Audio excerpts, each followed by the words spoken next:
will discuss emotional power and control. Domestic abuse is always about power and control. One partner intentionally gains more and more power over his or her partner.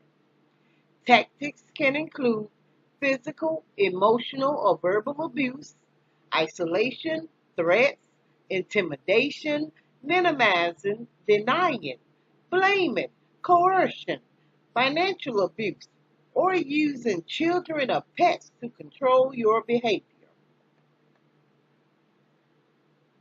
Domestic violence runs in a cycle. Typically, things are wonderful at the beginning of the relationship. Gradually, tension starts to build.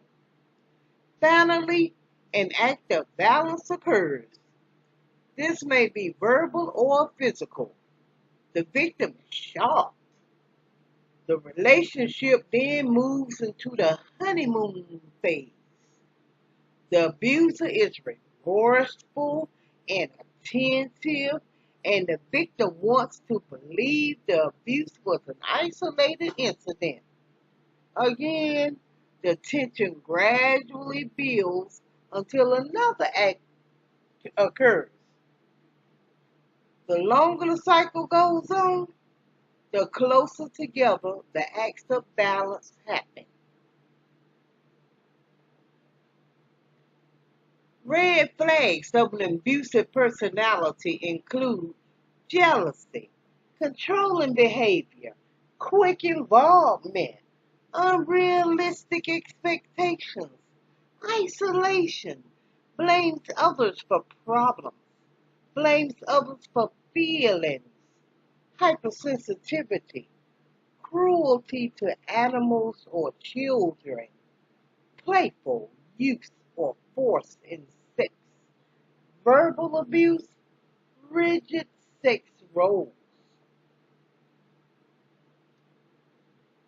In the following video, emotional power and control will be discussed.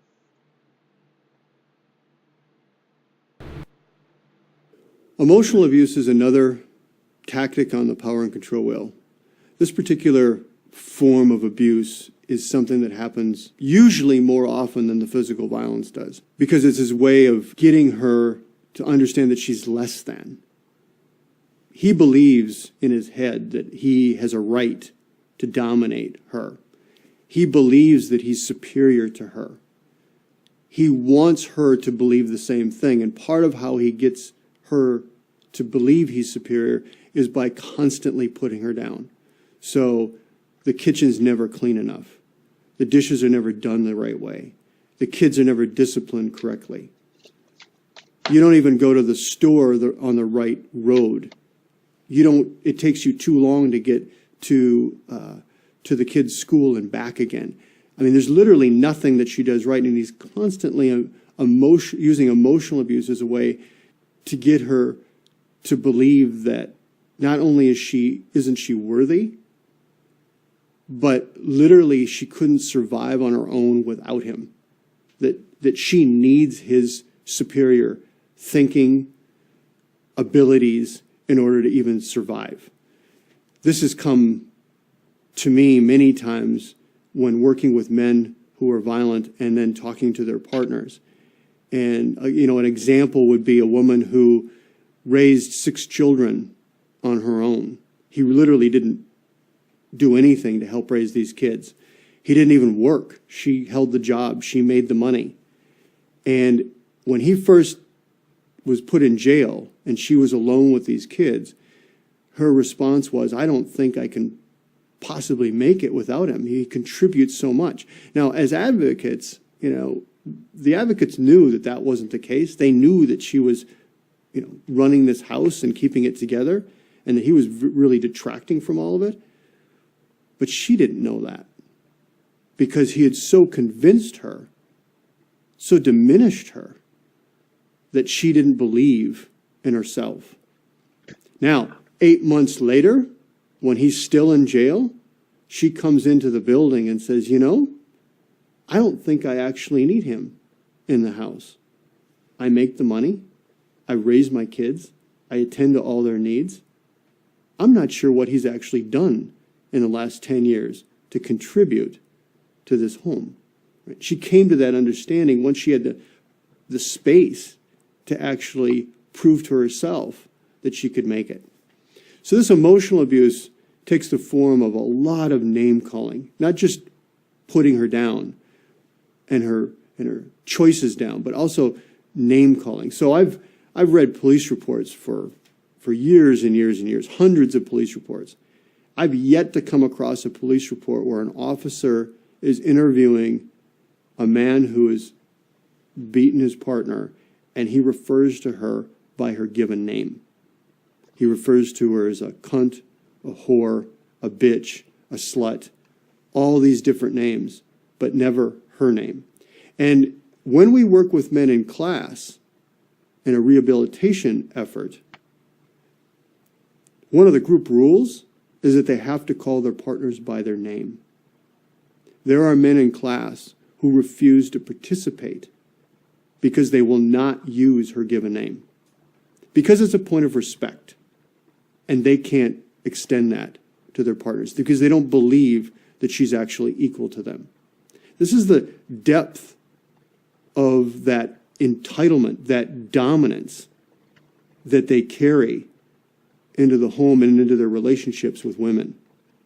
So, although the women say that the hitting causes a great deal of fear and a great deal of pain, it's the emotional abuse, that constant diminishment of who they are as women, and the name calling that gets associated with it, that is some of the hardest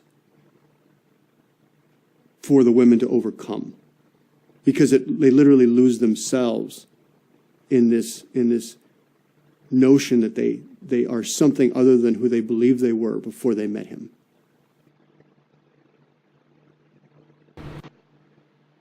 If you need help in making a serious change, the education and prevention programs at Life Skills Academy can help. Go to lindamcqueen.org. The page will open up to Life Skills Academy. Again, go to lindamcqueen.org. The page will open up to Life Skills Academy. While you are there, please take advantage of our forums, chats, group meetings, webinars, and hangouts. If you have any questions, please email us. A link to the website and email address will be provided below.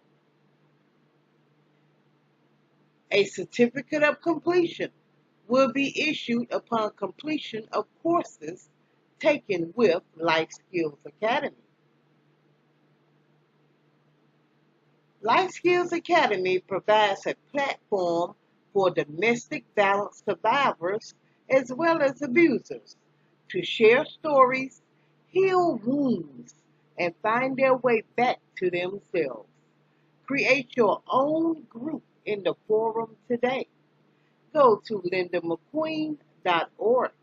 The page will open up to Life Skills Academy. Please leave your comments and subscribe. Remember to like and share. And if any of you can donate to this channel, please do. Go to lindamcqueen.org to make your donation. Thank you.